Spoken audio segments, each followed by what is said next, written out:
Hola, el día de hoy vamos a hablar y analizar para nuestra evidencia una película en la que se pueden recalcar muchos puntos importantes sobre la psiquiatría, y el nombre de la película es Las ventajas de ser invisible, el cual hace referencia principalmente a un personaje por nombre Charlie, el cual podemos destacar distintos puntos muy relevantes. Y hablando un poco sobre Charlie, nuestro personaje principal en esta película, y el cual vamos a estar analizando un poco más, me gustaría, para empezar, comentar un poco sobre su personalidad. Charlie es un estudiante de primer año de preparatoria. Él acaba de entrar a la escuela preparatoria y él a lo largo de su vida ha atravesado por distintas situaciones que lo han llevado a ser de la manera en la que él es actualmente, a como lo vemos en la película. Charlie es una persona reservada, introvertida, en la cual se ve que batalla para hacer amigos, batalla para socializar. No es su punto fuerte el socializar con otras personas.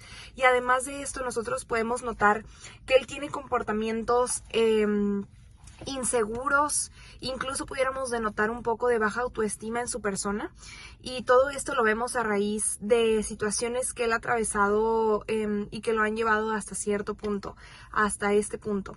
Además de esto, podemos notar a Charlie con un pensamiento intranquilo, donde podemos ver que sus pensamientos son intrusivos. Él tiene temor en la mayor parte del tiempo, y además de esto podemos notar un sentimiento de angustia en Charlie en diferentes partes de la película. Es algo que podemos notar de manera muy presente en su manera de ser, en su manera de comportarse con sus amigos, con la gente que lo rodea. Y además de esto, nos gustaría comentar sobre Charlie, que a lo largo de la película podemos ver comportamientos que nos llevan y nos inclinan a pensar hacia ciertos diagnósticos importantes psiquiátricos, como lo son la depresión, la ansiedad y el trastorno de estrés postraumático. Todo esto lo vamos a analizar en los siguientes videos. Sin embargo, esto es importante recalcar sobre la personalidad de Charlie y sobre su manera de ser, y pues en la descripción del personaje. En esta película también podemos ver que existe el trastorno de estrés postraumático. El trastorno de estrés postraumático lo podemos ver en individuos que han vivido un evento que los ha llevado cerca a la muerte, una lesión física grave o violencia sexual.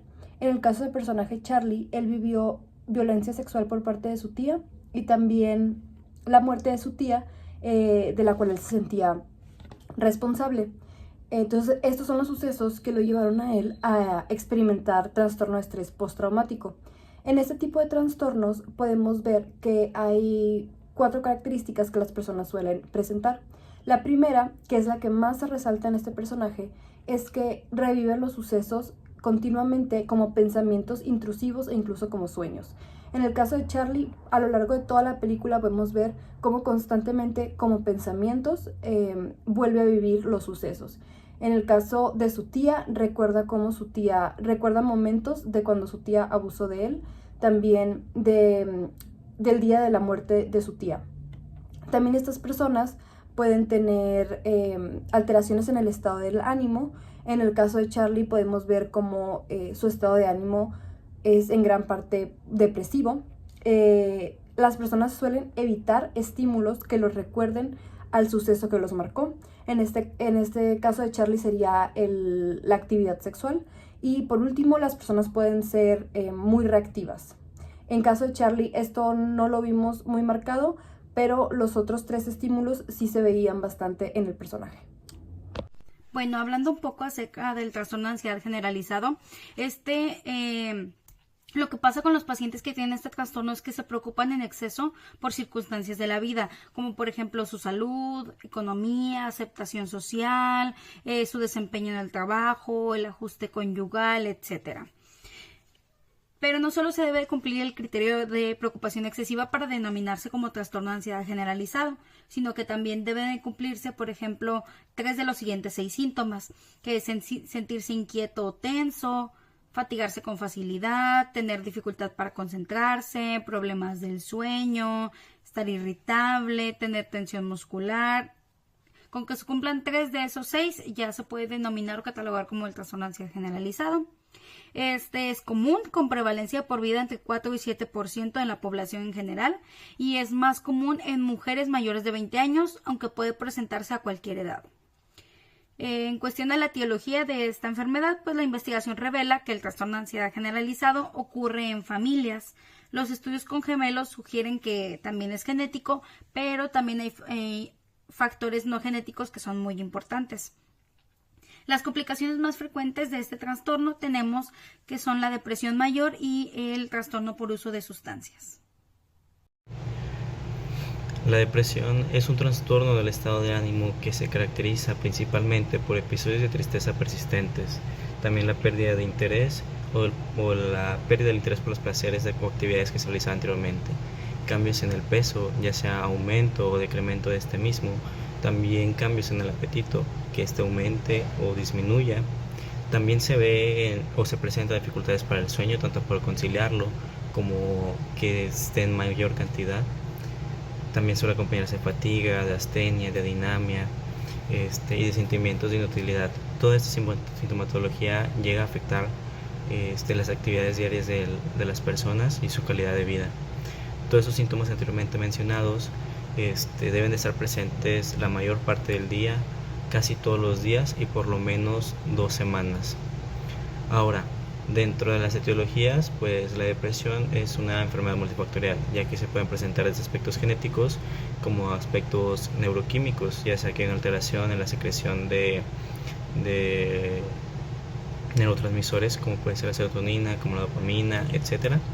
También aspectos biológicos como alteraciones en el hipocampo, en la corteza prefrontal, también aspectos ambientales donde estos más que nada se involucran los factores estresantes de la vida, ya sea problemas económicos, problemas familiares, eventos traumáticos, etc. Dentro de la epidemiología, pues este es un trastorno muy común que se da a lo largo del mundo, ya que suelen presentarse aproximadamente de 264 millones de casos, y es más común que sea, o es más prevalente en las mujeres. Bueno, hablando de alteraciones neurológicas en la depresión, se ha visto que la depresión disminuye el umbral del dolor de manera significativa. Son 85% de los pacientes con depresión refieren síntomas dolorosos. Los neurotransmisores como la serotonina y la noradrenalina desempeñan un papel muy relevante en la modulación del dolor. Pacientes igual tienen cambios estructurales que, según ciertos estudios de investigación básica y neuroanatomía, las áreas neurocerebrales que se han visto implicadas en la regulación afectiva son la corteza prefrontal ventromedial media, la prefrontal lateral orbital, la prefrontal dorsolateral y la corteza de la cingula anterior. El cuerpo estriado, la amígdala y el hipocampo. Este es el más importante. Estudios de hemodinamia que se han llevado a cabo en estas áreas cerebrales en pacientes con depresión mayormente indicaron que, en comparación con sujetos sanos, se observó una hiperactividad en la corteza prefrontal, tanto la medial como la lateroorbital, y una hipoactividad en la dorsolateral, hecho que esto puede estar relacionado con los síntomas manifestados en la depresión mayor.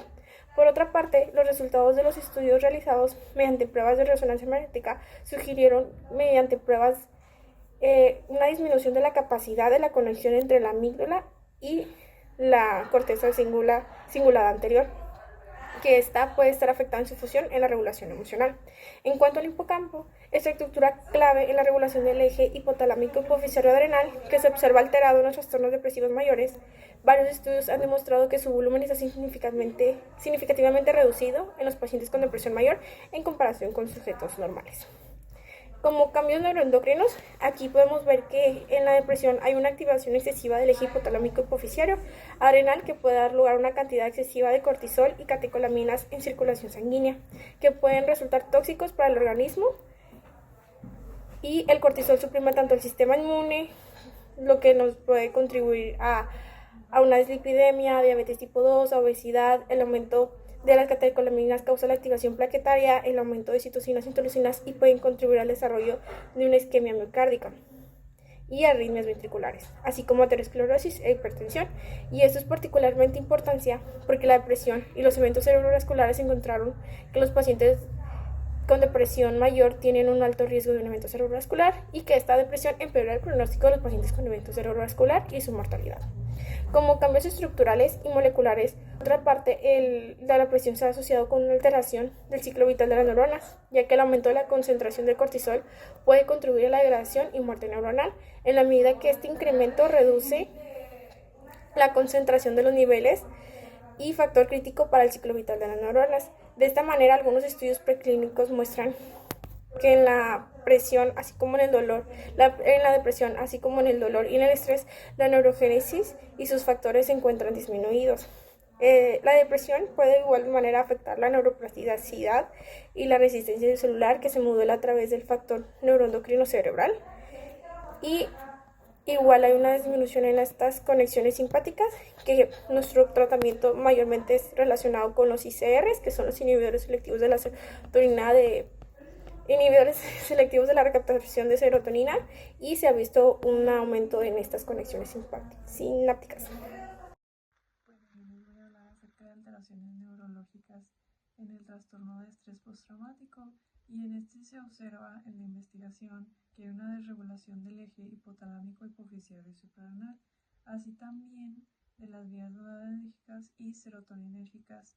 Esto por una excitación emocional intensa que es sostenida, o sea que tiene mucho tiempo, y también se ha observado en las resonancias que hay una reducción del volumen del hipocampo con aumento en la actividad metabólica en regiones límbicas, y esto pudiese explicar algunas de los características que conlleva este diagnóstico, y podría explicar un poco la memoria emocional alterada.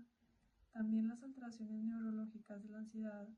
No se sabe exactamente, pero se piensa que varios sistemas de neurotransmisores, tanto como los GABA, la noradrenalina y la serotonina, afectan en el lóbulo frontal o están desregulados, y también el sistema límbico, y esto pues interviene en la mediación del trastorno y pues hacen que los pacientes estén sobrepensando las cosas, que no haya como quien los pague. Hola, mi nombre es Ilse y a mí me toca hablar sobre la conducta sexual y cómo esto se relaciona con los trastornos del personaje de la película que elegimos. En este caso, hablando de Charlie, pues ya vimos que tiene trastorno de estrés postraumático debido al abuso sexual que sufrió en la infancia y trastorno de ansiedad generalizada. Entonces, bueno, como tal, pues hay una escena en donde él pues va a tener relaciones, o bueno, aparentemente va a ser como que su primer acercamiento sexual. No llega a concretarse, pero esta parte es muy relevante en la historia, porque pues se ve que el personaje tiene un recuerdo mientras está pues en el acto. Le viene a la mente una escena, o bueno, la imagen de su tía. Entonces esto para él pues le detona pues el trauma otra vez, y pues no puede como que concretar la acción. Entonces, bueno, esto le da como que los indicios de lo que había ocurrido en la infancia, es decir, pues el abuso sexual. Y bueno, a pesar de que pues él siente la atracción hacia Sam, que es la coprotagonista, pues esto no se concreta. Es decir, pues el amor que él siente y el deseo de estar con ella pues está presente, pero también está el miedo. Entonces, bueno, es algo a lo que él teme, y pues en ese estado él se siente como un malestar. Entonces pues también eso es debido a la ansiedad que padece, y pues bueno, obviamente pues por lo que sufrió en la infancia, pues tuvo problemas para pues adaptarse con eso, es decir, pues el tener una relación es pues de lo más normal, pero él presenta dificultades debido a lo que pasó. Entonces pues